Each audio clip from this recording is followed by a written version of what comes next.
Hello, everyone. I'm Jack Kelly reporting for the Lobby Observer. I'm alongside Noah Lieberman and Tyler Ram. And today we are interviewing Westboro High School alumni, Mohammad Ramzanali. Thank you for joining us, Mohammad. Thank you for having me. How are you Okay. today? First question. What year did you graduate Westboro High School? 2017. How did you enjoy your time at the high school? I had a great time in high school. I remember when I entered, I was like, I'm here for 4 years, so might as well make the most of it. And so I tried to, join as many clubs, volunteer as much as I could, play sports, hang out, go out. So I had a great time in high school. You played sports. What sports did you play? Freshman year, I played football, basketball, and baseball. I played football, basketball, and baseball my entire life. And then sophomore year during football season, I tore my ACL, so I had to reevaluate. And so I continued with football junior year and senior year, but I quit basketball. I played rec ball, and then I quit baseball altogether. Alongside sports, were there any extracurricular activities that you were involved with at your time? Yeah, so I was one of the co-founders of Smile Train with Mrs. Purdy, and then a few other alumni from my class, Matt, Bonji, and Evan Fry, and then we had a couple other board members. And then I was an active member of the Genesis Foundation. So one of my best buddies, AJ, he started that because his mother's a geneticist. She does research. And so we started going to all these events, like the actual Genesis Foundation, corporate events. And then we started a club at Westboro. So those were two main ones. And then Rangers Give Back. I was an ambassador senior year, ran the football team. So that was fun too. That's great. Thank you. So do you attend college? Yes, I'm at Suffolk University. I'm graduating in May, 1 month. Wow, congratulations. That's coming so soon. Yeah. So do you enjoy Suffolk University? How has it been so far in these 4 years that you've been here? Suffolk's been great. One of the reasons I was so attracted because it's Boston. It's not even like Boston. It's downtown Boston. I mean, we're right next to the State House. Half a mile away is Faneuil Hall and that whole area. In the other direction, half a mile is TD Garden. And in the other direction, we got the financial district. So we're in the middle of it all. Oh, yeah. So it's very central. It's very cool, very busy. And then also, just Suffolk in itself, business school, one of the top in the Northeast region, law school, one of the top in the Northeast region. So just getting those two, factors really helped my decision a lot. So it's been great at Suffolk. Really enjoyed my time there. That's great. Yeah, that's amazing that you're right in the middle of everything in Boston. That's a great place to be. It's close to home too, so that's awesome. So what are you currently majoring in? Majoring in economics, minoring in pre-law. I've taken classes in finance, accounting, information systems. So I've done a little bit of it all, but my main focus is economics right now. That's awesome. Thank you. What do you think your favorite class has been in college? My favorite class, I took this one gen ed, when you guys obviously go off to college or whatever you guys end up doing. But if you go to college, you got to take these gen ed requirements that part of your degree. And I took this one class called Sacred Hoops and Sneaker Pimps. So it talked about we discussed basketball in the 40s and 50s.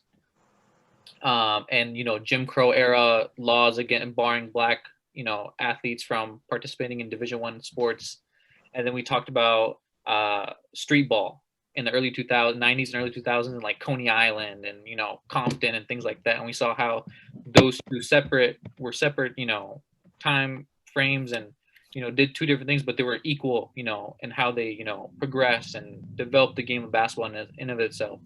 So that was really one of my favorite classes. And obviously the econ courses, once you find something you love, whether it be finance or law or science or whatever, you find all the classes enjoyable. So all my econ courses have been really good and really fun. That's good to hear.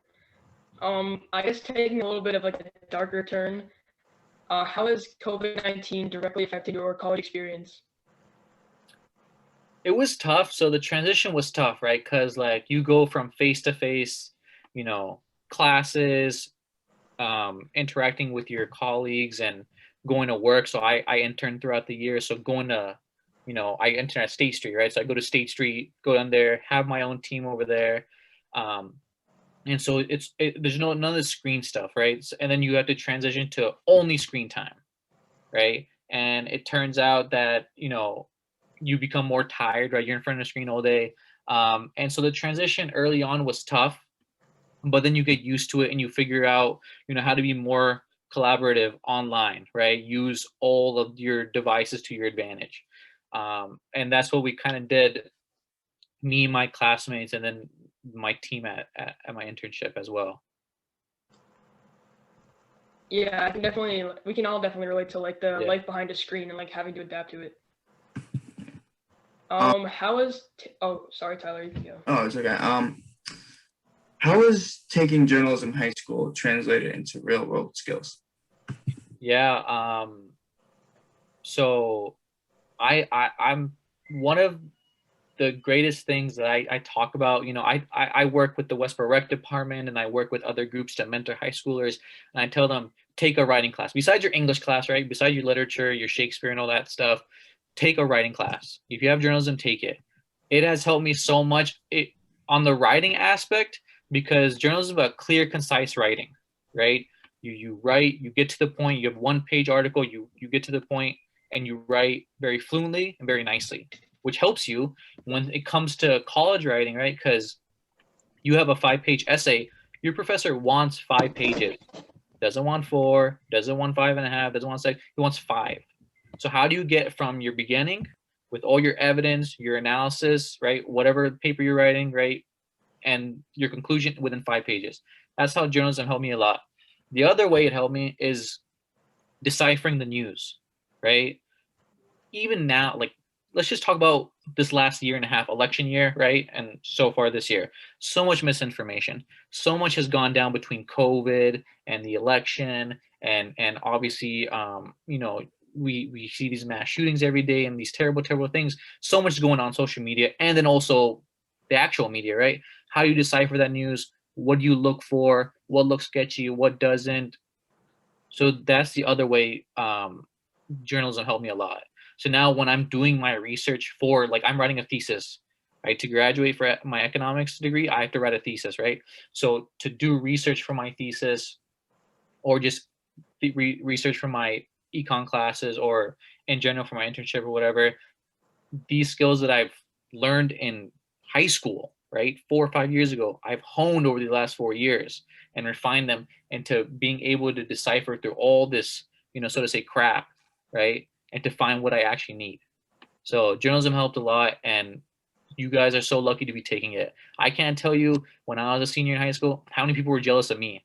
Oh, I wish I took journalism. I wish I did this. I wish I did that. Yeah, you should have. You're missing out big time. Mm-hmm.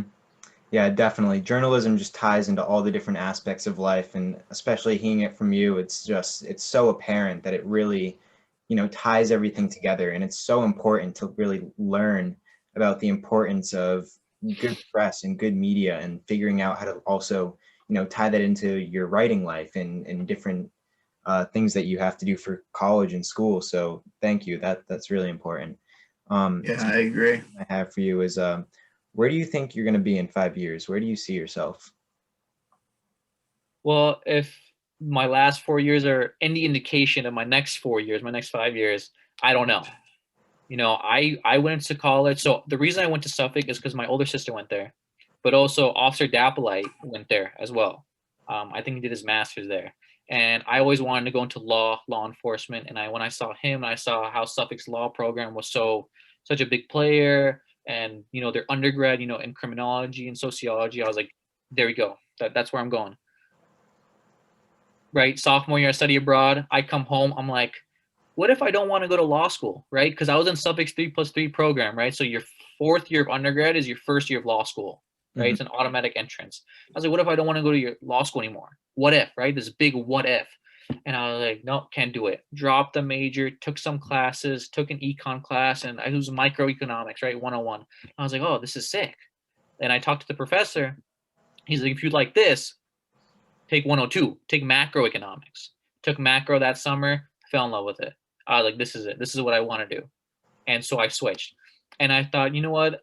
I'm going to take this econ theory, because I'm learning pure theory, right? There's some applied side, right? But it's not like business economics, right? And I was like, I'm going to do research and I'm going to go into my master's and do my PhD and do all this stuff. And then I come across the financial side of economics. Economics is a social science, right? It encompasses everything. Then you come on the finance side and you learn about, macroeconomics and monetary policy and fiscal policy. And, now during COVID, right? How is the government, funding all these stimulus checks? Where's the money coming from? You start learning about these things. You start learning about how businesses run and how the markets are working, right? Markets crashed a year ago.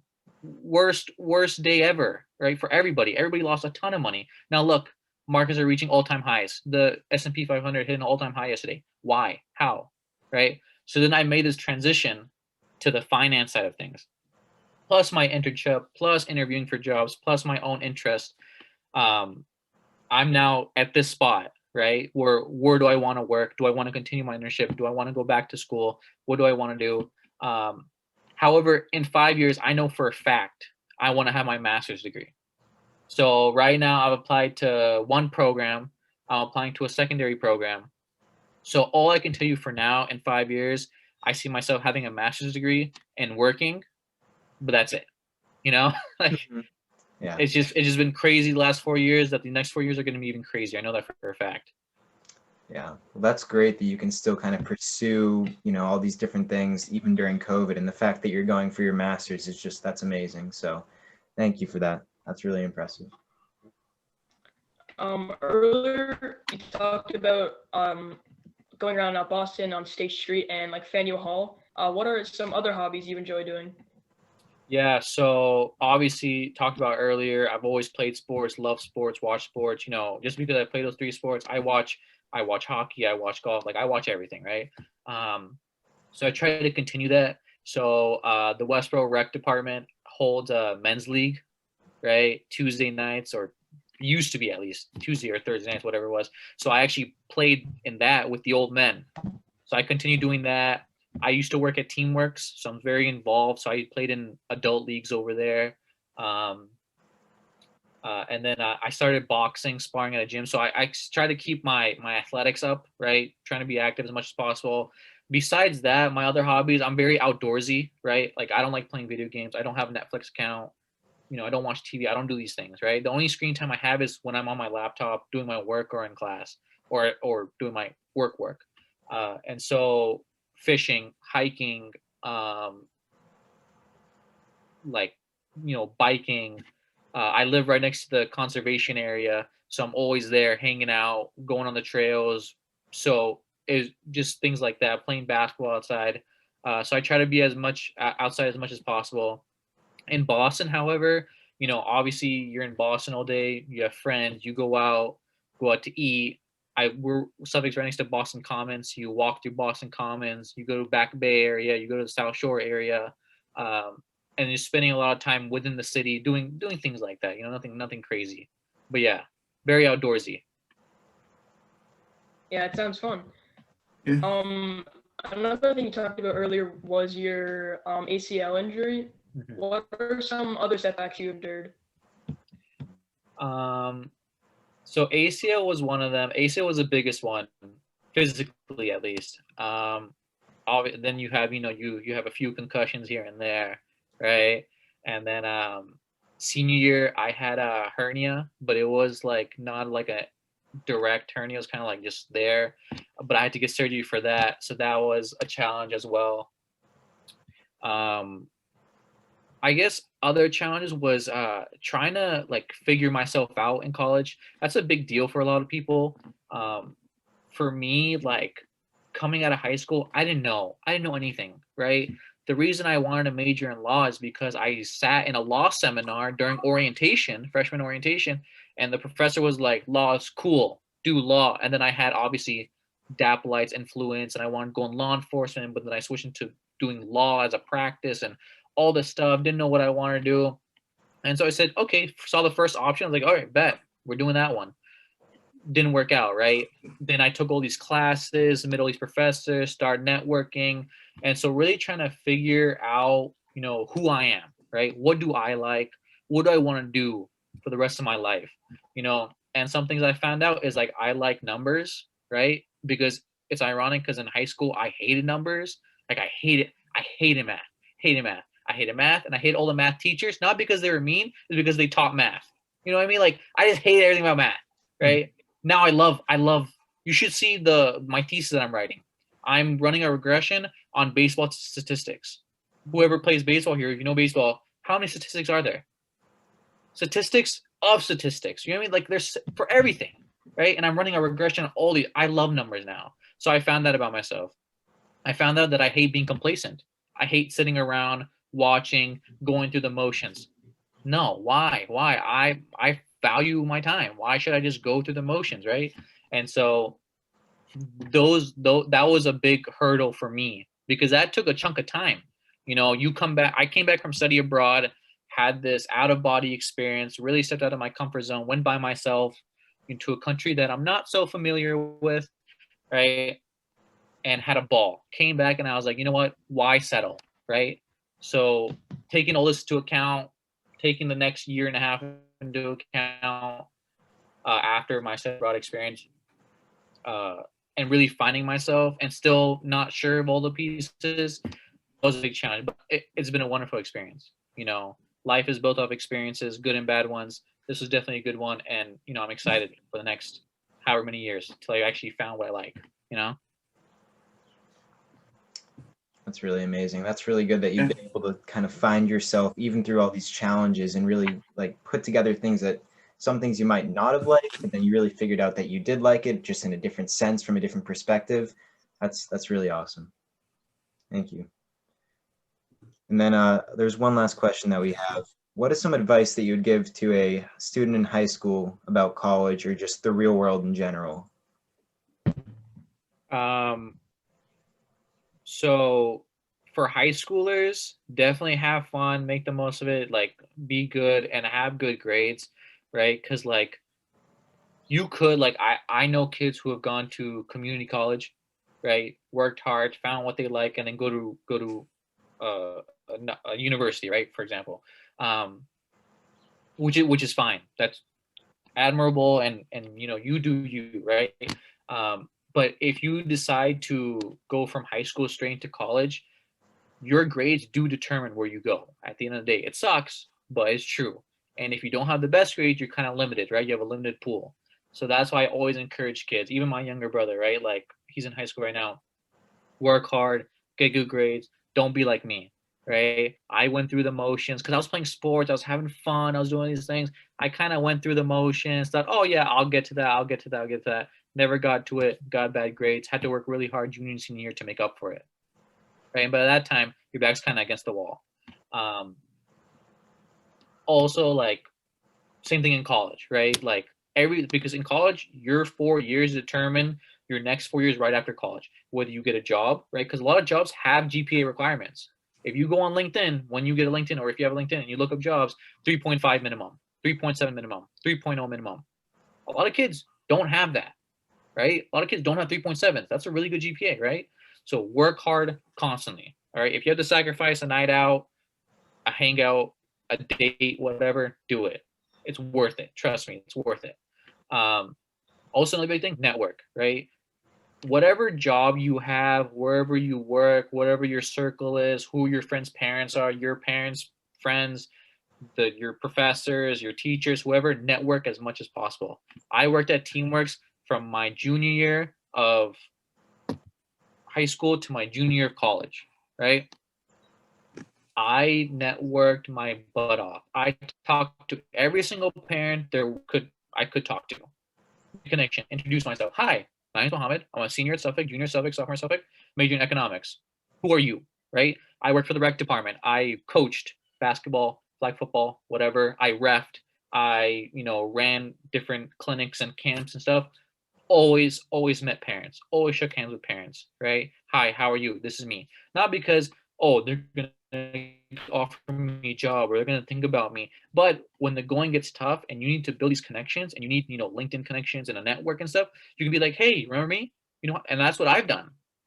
And it's helped me a lot because they're like, hey, you know what? I can't help you, but I know a guy, who can help you. Or, hey, I can't help you, but guess what? My wife works at the company that you're applying to. Why don't you go talk to her? Or my husband does, right? So build a lot of connections at anywhere you can, because connections are everywhere. You know what I mean?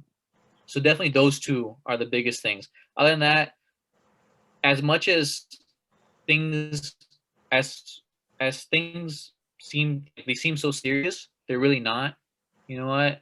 Like, you can relax, you can have a mental health day, you can take a break, enjoy a Sunday, order pizza, watch that football game, like sit back and relax, take it all in, enjoy the weather, right? Weather's nice.